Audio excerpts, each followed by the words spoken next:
जबलपुर पहुंचे प्रख्यात कथावाचक देवकी नंदन ठाकुर ने बड़ा बयान दिया है। उन्होंने कहा कि देश में वक्फ बोर्ड रहेगा तो सनातन बोर्ड का भी निर्माण करना होगा।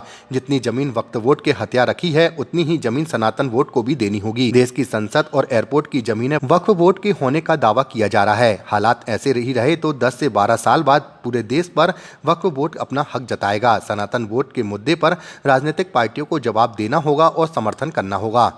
वक्फ बोर्ड की बात जब आती है, संशोधन बिल की जब बात आती है तो हम सब उनके पक्ष में खड़े हो जाते हैं। लेकिन जब तिरुपति बालाजी के यहाँ, हमारे यहाँ प्रसाद में जब गौ मांस की गौ चर्बी खिलाई जाने की बात आती है तो कोई नहीं बोलता।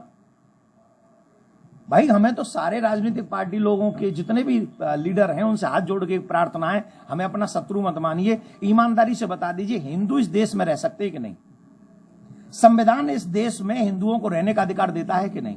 और क्या संविधान ये कहता है कि हमारे धर्म को भ्रष्ट कर दो, हमारी बहन बेटियों को ले जाओ, हमारी बहन बेटियों के 56 टुकड़े कर दो, हमारे धर्म में प्रसाद में गौ मांस मिला दो? ये कहता है संविधान। और आप एक जवाब नहीं देते, कोई प्रश्न उस पर आवाज नहीं उठाता। वक्फ बोर्ड कह रहा है कि सदन भी हमारी वक्फ बोर्ड की जमीन पे बनी है दिल्ली में, एयरपोर्ट भी वक्फ बोर्ड का है।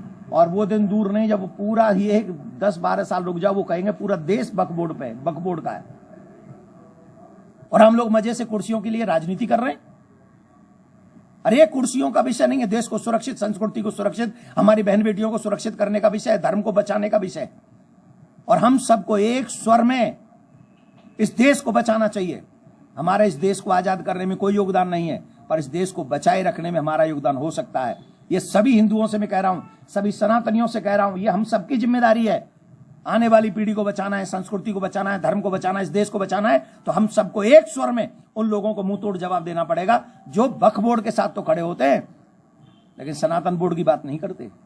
हमें उनके साथ उनसे जवाब मांगना है। जो व्यक्ति हमारे धर्म की हत्या होते हुए हमको देख रहे हैं और हमारे साथ कोई खड़ा नहीं होता, ये दुखद है।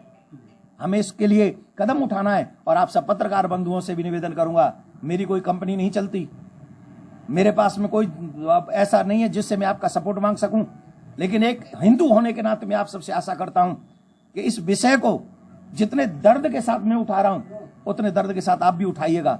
क्यों? अभी नहीं तो कभी नहीं। अगर हम लोग आज नहीं बचा सके तो कल बचाने के लायक नहीं बचेंगे।